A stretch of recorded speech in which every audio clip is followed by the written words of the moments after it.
ನಾನು university body builder, weight lifting, power lifting ಮಾಡ್ತಿದ್ದೆ. Power lifting ಮಾಡ್ತಿದ್ರಿ? ಹೌದೌದು. ಬಟ್ಟಿಗಿಲ್ಲದ್ರೆ ಒಟ್ಟಿಗಿಲ್ಲ, ಒಟ್ಟಿಗಿದ್ರೆ ಬಟ್ಟಿಗಿಲ್ಲ ಅನ್ನಂಗೆ ಆಗಿದೆ ನಮ್ಮ ಪರಿಸ್ಥಿತಿ. ಅವಾಗೇನೋ ಮುಂಚೆ ಅಲ್ಪ ಸ್ವಲ್ಪ ದುಡಿತಾ ಇದ್ವಿ. 20 ರೂಪಾಯಿ ಬ್ಯಾಟ ಕೊಡ್ತಾ ಇದ್ರು. ಆ ಬ್ಯಾಟದಾಗ ಹೆಂಗೋ ಜೀವನ ನಡೆದು ಹೋಗ್ತಿತ್ತು. ಈಗ 500 ರೂಪಾಯಿ ಬ್ಯಾಟ ತಗೊಂಡ್ರೆ ಜೀವನ ನಡೆಯೋದು ಕಷ್ಟ ಐತಿ. ಅದ್ರಾಗೆ ಸಿದ್ದರಾಮಯ್ಯ ಅವರು ಎಲ್ಲ ಬಸ್ಗಳು ಫ್ರೀ ಬಸ್ ಬಿಟ್ಟು ಹಂಗಾಗಿ ಅವರು ನಮ್ಗೆ ಸ್ವಲ್ಪ ತೊಂದರೆ ಮಾಡಿದ್ದಾರೆ. ನಾವು ಚಾರ್ಟೆಡ್ ಅಕೌಂಟೆಂಟ್ ಆಗ್ಬೇಕಂತಿದ್ವಿ, ಚಾರ್ಟೆಡ್ ಆಗ್ಲಿಲ್ಲ. ಹಂಗಾಗಿ ಯಾರ್ದೋ ಒಬ್ರು ಇದಕ್ಕೆ ಬೇಸತ್ತು ಇಲ್ಲಿ ಡ್ರೈವಿಂಗ್ ಫೀಲ್ಡಿಗೆ ಬಂದ್ವಿ ನಾವು. ಸೊ ಎಲ್ರಿಗೂ ನಮಸ್ಕಾರ, ನಾನು ನಿಮ್ಮ ಪ್ರೀತಿಯ ರೈಡರ್ ಶೇರ. ಸೊ ಭಾಳ ದಿನಗಳ ನಂತರ ನನ್ನ ಮತ್ತೊಂದು ವಿಡಿಯೋಗೆ ಸ್ವಾಗತ. ಸೊ ಏನಪ್ಪ ಇವತ್ತಿನ ಒಂದು ವಿಷಯ ಅಂತಂದರೆ, ಎಷ್ಟೋ ಸ್ಟೀರಿಂಗ್ ಹಿಡಿಯುವ ಕೈಗಳ ಹಿಂದಿನ ಕತೆ. ಸೊ ಅದು ನಮ್ಗೆ ಯಾರಿಗೂ ಗೊತ್ತೇ ಇರಲ್ಲ. ನಾವು ಒಂದಿಷ್ಟು ದೂರ ಪ್ರಯಾಣ ಸಾಗಿಸ್ಬೇಕಂತ ಅವ್ರ ಮೇಲೆ ನಂಬಿಕೆ ಇಟ್ಟು ಒಂದು ಕಾರಲ್ಲಿ ಕೂತಿರ್ತೀವಿ. ನಮ್ಮನ್ನು ಸುರಕ್ಷತೆಯಿಂದ ಒಂದು ಕಡೆಯಿಂದ ಇನ್ನೊಂದು ಕಡೆಗೆ ಕರ್ಕೊಂಡು ಹೋಗುವಂಥ ಒಂದು ಕೈಗಳು. ಸೊ ಬನ್ನಿ, ನಾವು ಇವತ್ತು ಸ್ಟೀರಿಂಗ್ ಹಿಡಿಯುವ ಕೈಗಳು ಅಂದರೆ ಟ್ಯಾಕ್ಸಿ ಡ್ರೈವರ್ಸ್ಗಳು, ನಮ್ಮ ದಾವಣಗೆರೆಯ ಟ್ಯಾಕ್ಸಿ ಡ್ರೈವರ್ಸ್ಗಳ ಒಂದು ಹಿಂದಿನ ಕತೆಗಳನ್ನು ಕೇಳೋಣ.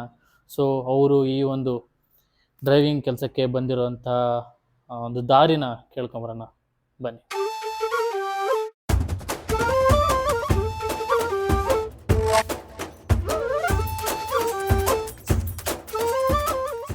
ಸರ್ ನಮಸ್ತೆ. ನಮಸ್ಕಾರ ಸರ್ ನಿಮ್ಮ ಹೆಸರು? ಶರಣಪ್ಪ ಅಂತ ಹೇಳಿ. ಸರ್ ಎಷ್ಟು ವರ್ಷದಿಂದ ಇವಾಗ ಕೆಲಸ ಮಾಡ್ತಿದ್ದೀರಾ? ಏನು ಈಗ 40 ವರ್ಷ ಆಯ್ತು ಸರ್. 40 ವರ್ಷದಿಂದ. ಸರ್ ಅದೇ ಏನಿಲ್ಲ, ಎಲ್ಲರ ಲೈಫಲ್ಲೂ ಒಂದೊಂದು ಗೋಲ್ ಅನ್ನೋದು ಇರುತ್ತೆ. ಅಥವಾ ನಾವು ಒಂದು ಯುವಕರ ಒಂದು ಏಜಲ್ಲಿ ಇದ್ದಾಗ ನಾವೊಂದು ಈ ಥರ ಆಗಬೇಕು ಅಥವಾ ಪೊಲೀಸು, ಡಾಕ್ಟರ್ ಆಗಬೇಕು ಅಂತ ಒಂದು ಇರುತ್ತೆ. ಸೊ ನಿಮ್ಮ ಈ ಸ್ಟೇರಿಂಗ್ನ ಹಿಂದಿನ ಕತೆ, ಸೊ ನಿಮ್ಮ ಒಂದು ತ್ಯಾಗ ಇರುತ್ತಲ್ಲ, ಸೊ ಅದು ಯಾಕೆ ನೀವು ಡ್ರೈವರ್ ಆಗಿ ಬಂದಿದ್ದು ಕೊನೆಗೆ ಅಂತ? ನಾವು ಡ್ರೈವರ್ ಆಗ್ಬೇಕಂತ ಉದ್ದೇಶ ಏನೂ ಇರಲಿಲ್ಲ. ಅನಿವಾರ್ಯ ಸ್ನೇಹ ದೋಸ್ತಲ್ಲಿ ಹೋಗಿ ಡ್ರೈವಿಂಗ್ ಕಲ್ತ್ಕೊಂಡ್ವಿ. ಅದೇ ರೂಢಿ ಆಗಿಬಿಡ್ತು. ಅದರಿಂದನೇ ಇದನ್ನೇ ಕಂಟಿನ್ಯೂ ಮಾಡ್ಕೊಂತ ಬಂದ್ವಿ. ಮುಂದೆ ಬೇರೆ ಯಾವ ಕೆಲಸನೂ ನಮ್ಗೆ ಬರೋಲ್ಲ. ಡ್ರೈವಿಂಗ್ ಬಿಟ್ರೆ ನಮ್ಮ ಜೀವನನೇ ಇದಾಗ್ಬಿಟ್ಟತ್ತೆ. ಇವತ್ತಿಗೆ ನಮ್ದನ್ನೋದು ಏನು ಮಾಡ್ಕೊಳಕ್ಕಲ್ಲ. ಊಟಕ್ಕೆ ತಿಂಡಿಗೆ ಅಷ್ಟೇ ಇದು ಡ್ರೈವಿಂಗು. ಏನಪ್ಪ ಅಂದ್ರೆ ಮನುಷ್ಯ ಅದರಿಂದ ಬಿದ್ದರೆ ಅದರಿಂದನೇ ಹೋಗ್ಬಿಡ್ತಾನೆ. ಏನು ಉದ್ಧಾರ ಆಗಕ್ಕೆ ಚಾನ್ಸ್ ಇಲ್ಲ ಇದರಲ್ಲಿ. ಊಟಕ್ಕೆ ತಿಂಡಿಗೆ ಏನು ತೊಂದರೆ ಇಲ್ಲ, ಆಗುತ್ತೆ. ಅದು ಬಿಟ್ಟರೆ ಬೇರೆ ಏನು ಮಾಡೋಕ್ಕಾಗಲ್ಲ ಇದರಲ್ಲಿ. ಒಂದು ಮನೆ ಮಾಡ್ಕೊಳಕ್ಕಾಗಲ್ಲ, ಒಂದು ಜೀವನ ಕಟ್ಕೊಂಡು ದಾರಿ ತೋರ್ಸೋಕ್ಕೂ ಆಗಲ್ಲ. ನೀವು ಇಂಥದ್ದು ಆಗಬೇಕು ಅಂತ ಅನ್ಕೊಂಡಿದ್ರಿ? ಏನು ಅನ್ಕೊಂಡಿದ್ರಿ ನಿಮ್ಮ ಒಂದು ಏಜಲ್ಲಿ, ಓದೋ ಟೈಮಲ್ಲಿ? ಡ್ರೈವರ್ ಆಗೋಕ್ಕಿಂತ ಮುಂಚೆ ಡ್ರೈವರೇ ಆಗ್ಬೇಕಂತ ಅನ್ಕೊಂಡಿದ್ರ ಅಥವಾ? ಇಲ್ಲ, ಓದಿದ್ವಿ. ನನಗೆ ಗೌರ್ಮೆಂಟ್ ಜಾಬ್ ಸಿಕ್ಕಿತ್ತು, ಜೀಪ್ ಡ್ರೈವರು. ಅದರಲ್ಲಿ ಅವಾಗ ನಮಗೆ ಎಷ್ಟು ಕೊಡೋರಪ್ಪ? 300 ರೂಪಾಯಿ ಕೊಡೋರು. 2 ತಿಂಗಳು ಮಾಡಿ ಕೈ ಬಿಟ್ಬಿಟ್ಟೆ ನಾನು. ತಿಂಗಳಿಗೆ 300 ರೂಪಾಯಿ? ತಿಂಗಳಿಗೆ 300 ರೂಪಾಯಿ. ಓಕೆ. ಅವಾಗ ನಮಗೆ ಫಸ್ಟ್ ವಯಸ್ಸಿದ್ದಾಗ ನಾವು ಅವಾಗ ಆಟೋ ಓಡಿಸೋಕೆ ಚಾಲೂ ಮಾಡಿದ್ವಿ. ಆಟೋದಲ್ಲೇ ದಿವಸ 50 ರೂಪಾಯಿ ದುಡಿತಿದ್ವಿ. ಅದರಿಂದ 300 ರೂಪಾಯಿ ತಿಂಗಳ ಸ್ಥಾನಕ್ಕಿಂತ ಇದು ದಿವಸ 50 ರೂಪಾಯಿ ಉಳಿತದಿಂದ ಆ ಜಾಬ್ ಬಿಟ್ಬಿಟ್ಟೆ. ಈ ಮಟ್ಟಕ್ಕೆ ಈ ಥರ ಹಾಕತ್ತಾರ ಅಂತ ಏನೂ ಗೊತ್ತಿರಲಿಲ್ಲ. ಈ ವರ್ಷದಲ್ಲಿ ನಾವು ರಿಟೈರ್ಡ್ ಹಾಕಿದ್ವಿ. ರಿಟೈರ್ಡ್ ಆಗಿ ಪಿಂಚಣಿ ಬರ್ತೈತಿ. ಈಗ ಯಾತದು ಬರಲ್ಲ ನಮಗೆ. ಹೌದು. ಇಲ್ಲ, ನೀವೇನು ದುಡಿತೀರ ಅದೇ. ಒಂದಿಷ್ಟು ಸಿಗುತ್ತೆ, ಒಂದಿಷ್ಟು ಸಿಗಲ್ಲ. ಓಕೆ. ಸಿಕ್ಕಾಗ ಉಣ್ಣೋದು ಸಿಗೋದ್ರೆ ಇರೋದಂಗೆ, ಏನು ಮಾಡೋಕ್ಕಾಗಲ್ಲ. ಈಗ ಎಷ್ಟು ವರ್ಷದಿಂದ ನೀವು? ನಾನು 85ರಾಗ ಡ್ರೈವರ್ ಆಗಿರೋದು. 85ರಲ್ಲಿ ಡ್ರೈವರ್ ಆಗಿದ್ದು? 85ರಿಂದ ಇದನ್ನೇ ಮಾಡ್ತಾ ಇದ್ದೀವಿ. ಒಂದು 10 ವರ್ಷ ಲಾರಿ ಹೋಗಿದ್ದೆ. ಮತ್ತೆ ಮನೆಯಲ್ಲೆಲ್ಲ ಬೇಡ, ದೂರ ಹೋಗೋದು ಬೇಡ, ಇಲ್ಲೇ ಯಾವ್ದಾರ ಒಂದು ಆಟೋ ಓಡಿಸ್ರೆ, ಕಾರ್ ಓಡಿಸಂದ್ರೆ ಅದಕ್ಕೆ ಕಾರ್ ಓಡಿಸ್ದೆ. ನಿಮ್ದೆ ಸ್ವಂತ ಕಾರಾ? ಸ್ವಂತ ಕಾರ್ ಅಂದ್ರೆ ಹೇಳ್ಕೊಳಕ್ಕಾಗಲ್ಲ. ಲೋನ್ ತೊಗೊಂಡವೆ. ಲೋನ್ ತೀರಿ ಆದ್ಮೇಲೆ ನಮ್ದಾಗುತ್ತೆ. ಹೌದು, ಈಗ ಲೋನ್ ಮೇಲೆ ಇದೆ. ಲೋನ್ ಮೇಲೆ ಇದೆ. ಅಲ್ಲಿ ಮಟ್ಟ ನಮ್ದು ಅಂತ ಹೇಳ್ಕೊಳಕ್ಕೆ ನಮಗೆ ಒಂಥರ ಆಸೆ ಆಗುತ್ತೆ. Okay sir. Thank you so much ನಿಮ್ಮ ಒಂದು ಜೀವನ ಚರಿತ್ರೆ ಹೇಳ್ಕೊಟ್ಟಿದ್ದಕ್ಕೆ. ಥ್ಯಾಂಕ್ ಯು ಸರ್, ಒಳ್ಳೇದಾಗಲಿ. ಒಳ್ಳೇದು. ನಮಸ್ತೆ ಸರ್. ನಮಸ್ತೆ ಸರ್, ನಿಮ್ಮ ಹೆಸರು? ಚಂದ್ರಕಾಂತ್. ಸರ್ ಯಾವ ಊರು ನಿಮ್ಮದು? ನಮ್ದು ಇಲ್ಲೇ ಪಕ್ಕದ ಹಳ್ಳಿ, ಹಳೆ ಬಿಸ್ಲೇರಿ ಅಂತ ಅಂದ್ಬಿಟ್ಟು. ಸೊ ನನಗೆ ಚಿಕ್ಕ ವಯಸ್ಸಿಂದ ಡ್ರೈವಿಂಗೇ ಹುಚ್ಚಿದ್ದು. ಬಟ್ ನಾನು ಹಳ್ಳಿಯಲ್ಲೆಲ್ಲ ನಾವು ಹೊಲದಲ್ಲೆಲ್ಲ ಜಮೀನೆಲ್ಲ ಟ್ಯಾಕ್ಟ್ರಿ ಹೊಡ್ಕೊಂತಿದ್ದರು. ಅದೇ ಡ್ರೈವಿಂಗ್ ಹುಚ್ಚಿದ್ರಿಂದ ನಾನು ಈ ಡ್ರೈವಿಂಗ್ ಫೀಲ್ಡಿಗೆ ಬಂದೆ.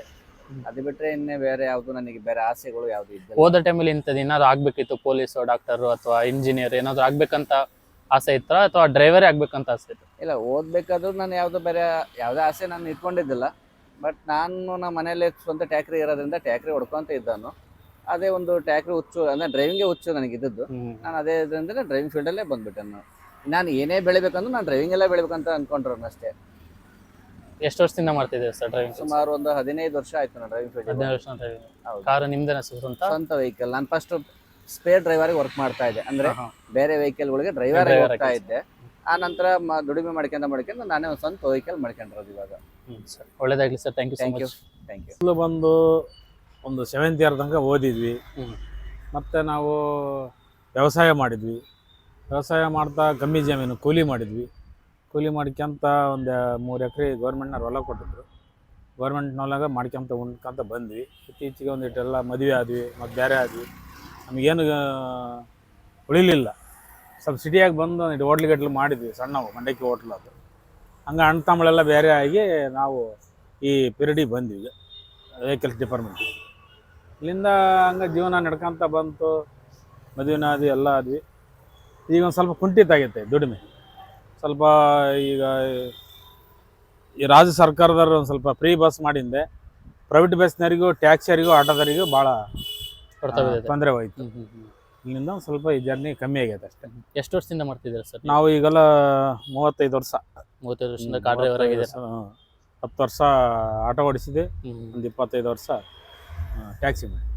ಅಂದ್ರೆ ನೀವು ನಮ್ಮ ಏಜಲ್ಲಿ ಇದ್ದಾಗ ಓದೋ ಟೈಮಲ್ಲಿ ಇಂಥದ್ದು ಆಗ್ಬೇಕು ಅಂತ ಅನ್ಕೊಂಡಿದ್ರೆ ಏನು ಅಂದ್ಕೊಳ್ಳಿಲ್ಲ. ಅವಾಗಿನ ಕಾಲ ಹೆಂಗಿತ್ತು ಅಂದ್ರೆ ಜವರಿ. ಅದು ಏನಾಗಿಬಿಡ್ತತ್ತು ಅಂದ್ರೆ ನಾವು ಮುಂದಿಂದ ಏನು ಯೋಚನೆ ಮಾಡಲಿಲ್ಲ.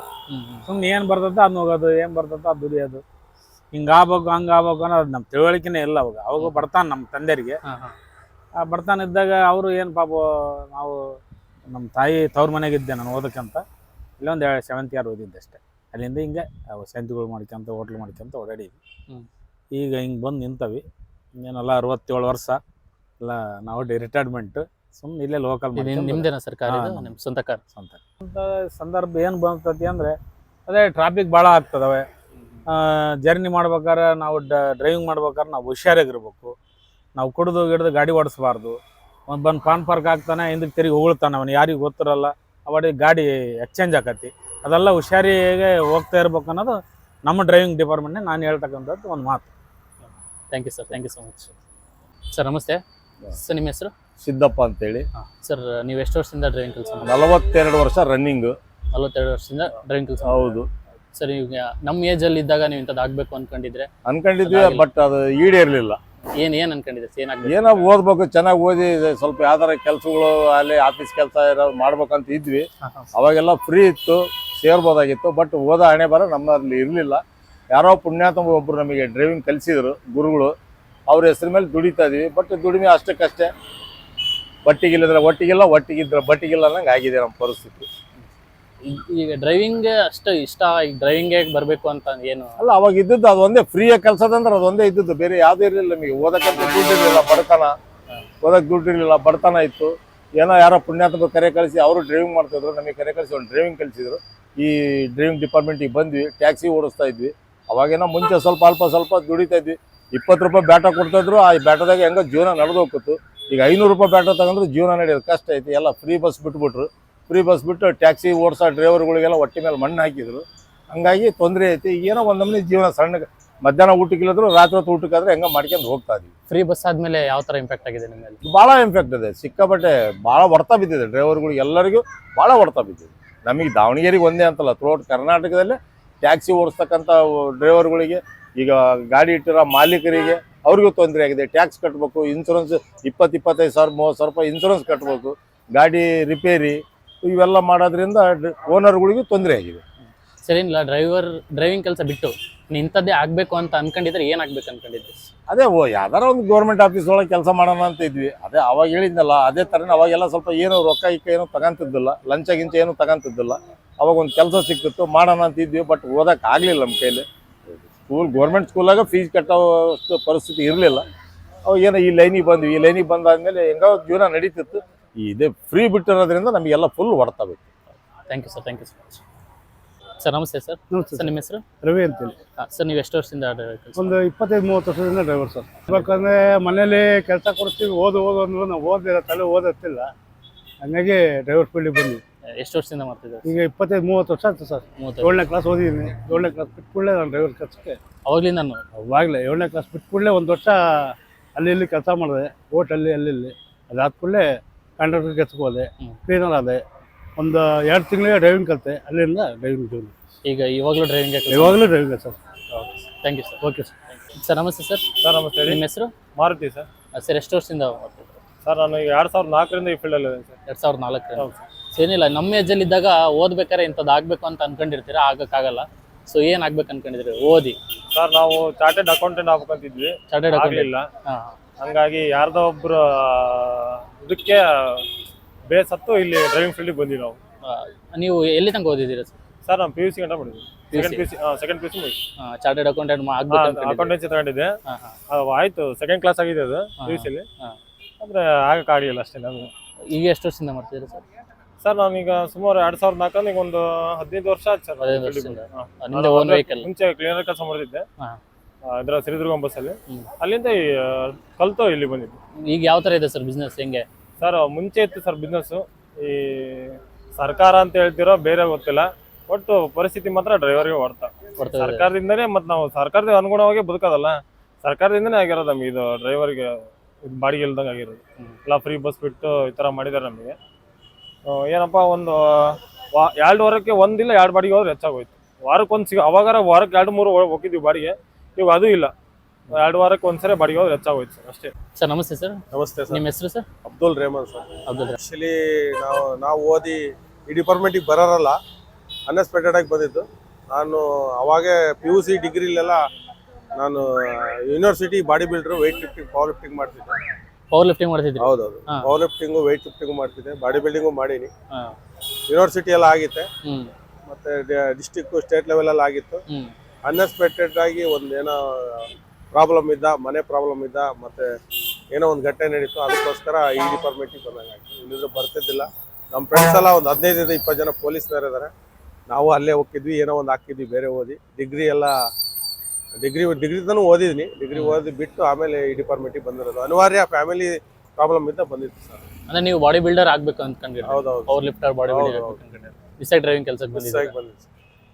ಈಗ ಯಾವ ತರ ಇದೆ ಸರ್ ಲೈಫ್? ಚೆನ್ನಾಗಿದೆ ಸರ್. ನಾವು ಯಾವ ಕೆಲಸ ಮಾಡ್ತೀವೋ ಆ ಕೆಲಸದಲ್ಲಿ ಸಂತೋಷ ಇದೆ, ಚೆನ್ನಾಗೈತೆ ಅಂತಂದ್ರೆ ಚೆನ್ನಾಗಿರ್ತದೆ. ಸರಿ ಇಲ್ಲ ಅಂತಂದ್ರೆ ಸರಿ ಇಲ್ಲ ಅಂತಂದ್ರೆ. Thank you so much sir, ತುಂಬ ಖುಷಿ ಆಯಿತು. ಬಾಡಿ ಬಿಲ್ಡರ್ ಅಂತ ಅಂತಿದ್ದೀರಾ? Thank you sir. Thank you sir.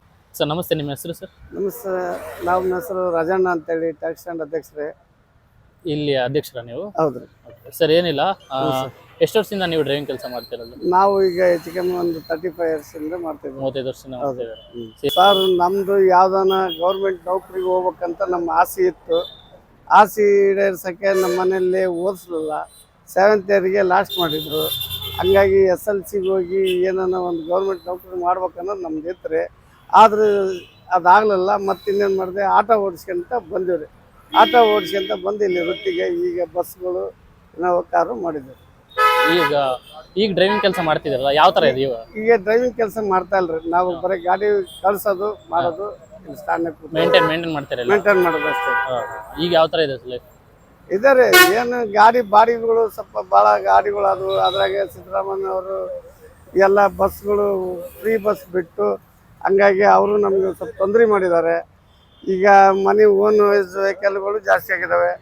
ಹಂಗಾಗಿ ಈಗ ಸ್ವಲ್ಪ ನಮಗೆ ತೊಂದರೆ ಆಗ್ತಾ ಇದೆ. ನಮ್ಮ ತೊಂದರೆ ಈಡೇರ್ಸೋಕೆ ಯಾರಿಗೆ ಹೇಳಿದ್ರೆ ಏನು ಮಾಡೋಕ್ಕಾಗಲ್ಲ ಸರ್. ನಮ್ಮದು ಸರ್ವಿಸ್ ನಾವು ಕೊಟ್ಕೊಂಡು ತಗೊಳ್ಳೇಬೇಕು ಕಸ್ಟಮರ್ಸ್. ಅಷ್ಟೇ sir. Thank you so much sir, ಖುಷಿ ಆಯ್ತು. ಸೊ ಬನ್ನಿ, ಇವರು ಹಂಗೆ ಸುಮ್ಮನೆ ಟೈಮ್ ಪಾಸ್ ಮಾಡ್ಕೊಂತ ಏನೋ ಆಟಾಡ್ತಿದ್ದಾರೆ, ಕೇಳೋಣ. ಏನಾಗ್ಬೇಕಂತ ಈಗ ನಾವು ಅನ್ಕೊಂಡ ಯಾವ್ದು ಆಗಲ್ಲ. ನಾನು ಮುಂಚೆ ಓದಬೇಕಾದ್ರೆ ಪೊಲೀಸ್ ಹೋಗಿ ಅನ್ಕೊಂಡಿದ್ದೆ, ಆಗಲಿಲ್ಲ. ಪೊಲೀಸ್ ತರ ಡ್ರೈವರ್ ಆಗಿದ್ದೀನಿ ಈಗ ಯಾವ ಥರ ಇದೆ ಸರ್ ಲೈಫ್? ಸರ್ ಈಗ ಮುಂಚೆ ಚೆನ್ನಾಗಿತ್ತು, ಯಾವ ಕಾಂಗ್ರೆಸ್ ಸರ್ಕಾರ ಬರೋಕ್ಕೆ ಮುಂಚೆ ಚೆನ್ನಾಗಿತ್ತು. ಕಾಂಗ್ರೆಸ್ ಸರ್ಕಾರ ಬಂದಮೇಲೆ ಬಸ್ ಫ್ರೀ ಮಾಡಿದ್ರು. ಆಮೇಲೆ ಓಲಾ ಒಬ್ಬರಿಗೆಲ್ಲ ಅವಕಾಶ ಕೊಟ್ಬಿಟ್ರು. ಹಂಗ ನಿಮಗೆ ದುರ್ಮೆ ಇಲ್ಲ. ಆಮೇಲೆ ಈಗ ಎಕ್ಸಾಮ್ ಸ್ಟಾರ್ಟ್ ಆಗಿದ್ದರಿಂದ ಬಾಡಿಗೆ ಸಿಕ್ಕಾಪಟ್ಟೆ ಕಡಿಮೆ ಆಗಿದ್ದಾವೆ. ಆಮೇಲೆ CNG ಗಾಡಿ ಬಂದಾಗಿಂದ ಡೀಸೆಲ್ ಗಾಡಿಗಳ ಬಾಡಿಗೆ ಇಲ್ಲ, ಸಿಕ್ಕಾಪಟ್ಟೆ ತುಂಬ ನಷ್ಟ. ಈ ಡ್ರೈವಿಂಗ್ ಜೀವನ ಮಾಡ್ಕೊಂಡು ಸಂಸಾರ ಸಾಗಿಸೋದ್ರೆ ಭಾರಿ ಕಷ್ಟ ಇದೆ ಈಗ. ಅಂದ್ರೆ ಈಗ ನೀವು ಪೊಲೀಸ್ ಆಗ್ಬೇಕು ಅನ್ಕೊಂಡಿದ್ರಿ? ಈಗ ಎಷ್ಟು ವರ್ಷದಿಂದ ಡ್ರೈವಿಂಗ್ ಕೆಲಸ? 14 ವರ್ಷ ಆಯ್ತು. 14 ವರ್ಷದಿಂದ. ಸೊ ಕೇಳಿಸ್ಕೊಂಡ್ರಲ್ಲ, ಏನಿಲ್ಲ, ಎಲ್ಲ ಒಂದು ತಂದೆಯರ ಒಂದು ಆಸೆ ಇರುತ್ತೆ. ನಾನು ಹಿಂಗಾಗಬೇಕಿತ್ತು, ನಮ್ಮ ಒಂದು ವಯಸ್ಸಲ್ಲಿ ಈ ಥರ ಆಗಬೇಕಿತ್ತು. ಪೊಲೀಸು, ಡಾಕ್ಟರು, ಹೇಳಿದ್ರೊಬ್ಬರು ಬಾಡಿ ಬಿಲ್ಡರು, ಅವರೊಬ್ಬರು ಪೊಲೀಸ್ ಕೆಲಸ ಆಗಬೇಕು, ನನಗೆ ಅಷ್ಟೊಂದೆಲ್ಲ ಓದ್ತಿದ್ದೆ ಅಂತೆಲ್ಲ ಅಂದರು.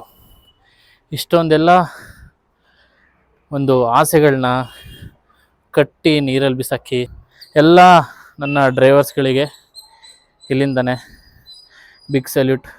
ನಿಮ್ಮ ಒಂದು ಆಸೆಗಳನ್ನೆಲ್ಲ ಕಟ್ಟಿ ಎಸೆದು ಅವರಿಗೆಲ್ಲರಿಗೂ ಒಳ್ಳೆಯದಾಗಲಿ ಅಂತ ಹೇಳ್ತಾ ಮತ್ತೊಂದು ವಿಡಿಯೋದಲ್ಲಿ ಸಿಗೋಣ. ಅಲ್ಲಿವರೆಗೂ ನಮಸ್ಕಾರ.